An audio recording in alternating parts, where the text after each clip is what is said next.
Is it true your TikTok algorithm convinced you were Egyptian queen in a past life? This is what we found on TikTok. If that's cultural appropriation or offensive in any way, I did not make that picture. Hello, I'm Katie, known as the History Gossip, and I've got with me the wonderful Charley Marlowe. Hello, how are you? Welcome to History Yappers. Thanks for having me. No, thank you for coming on. No, thank you. I'm excited to know thank more. you. No, thank you. So, we're here to have a yap about ancient Egypt. Get in. Why did Egyptian gods beat their meat to ensure mankind was complete?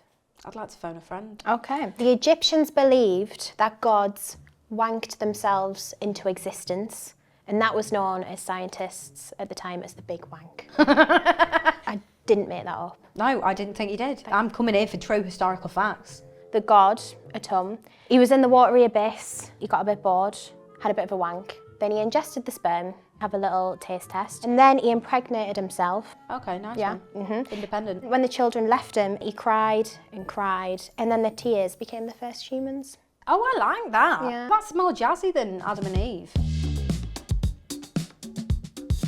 So, before we were all swiping left and right, there was Shag, Marry, Kill. Are you ready to play some Shag, Marry, Kill? Yeah! Hello. So this is Hatshepsut. She's got good cheekbones. Uh-huh. And yeah, okay, we've got the Sphinx. Is that the Sphinx? Yeah, so this is her.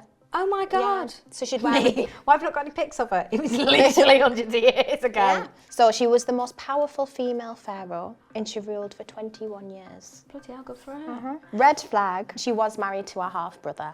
Oh, well, half makes it better. This is Ramesses II. Green flag, he ruled for 66 years. Was he the longest ruler? Maybe. One of them. Google it. What's his red flag? So he had over 100 children, and he did have 8 wives, so you would have to share. But in my head, I'm just like, at least he knew his way around a foof. Would you catch the clap? Maybe. All right, who's this? And this is Nefertiti. So she was the most beautiful Egyptian queen and was worshipped as a fertility goddess. Are you ready for a red flag? Yeah, go on. She loved a cult. I'm not being funny, but life back then was quite mad anyway. Yeah. What could you have put in a cult to make it even worse? You tell me. She got married to this pharaoh who loved the sun god called Aten, and he was like, I can't be arsed with all these other gods. There was this one who was the goddess of drunkenness. She was a bit of a cow, not in the way like she was a bit of a bitch. She was an actual cow. Originally, she was sent in to kill everyone, and she started ravaging like all of the human race, like just on a mad one. Then the sun god was like, right, you take the piss now, come on. And he decided to trick her and pour loads of red wine, 7,000 jars of red wine, across all the marshes, right? And she was like, oh, this is all the human blood, that's class, I'm gonna go to Seshlihem. And then she got a little bit drunk, had a little bit of a nap, and then woke up and she was like dead nice again. Have you ever been like that? You ever got that session? I mean, we've all been there. Uh-huh. I'm gonna kill Ramesses, just on the fact I'm a lesbian. I'm gonna shag, is it Nefertiti? Nefertiti, yeah. Nefertiti. So then I'd probably marry Hatshepsut. Nice, I like it. She's doing what she's got to do. She's getting on with it. Yeah. Nice one. Right, Charley Marlowe, are you ready for a game of Would You Rather? I'm ready. You ready? Whenever you're ready. I'm ready. He said that with a bit of determination.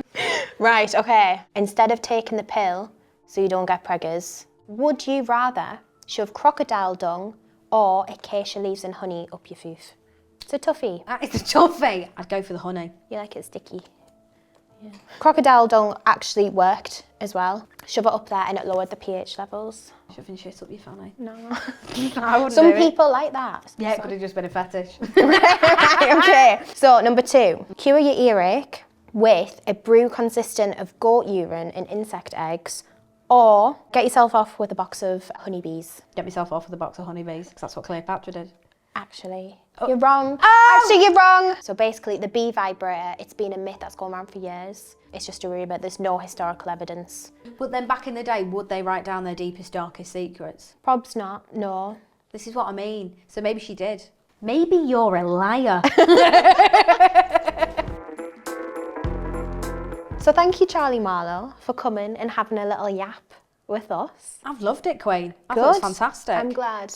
What are you going to take away from this? What are your picks and what are your icks? Cleopatra. She didn't use bees in a jar as a vibrator. But you said you would. Well, yeah, I would if they were there. And what's me ick? Ramesses having over 100 kids. But then also not. See, I think people forget that, like, there's no telly, there's not any books.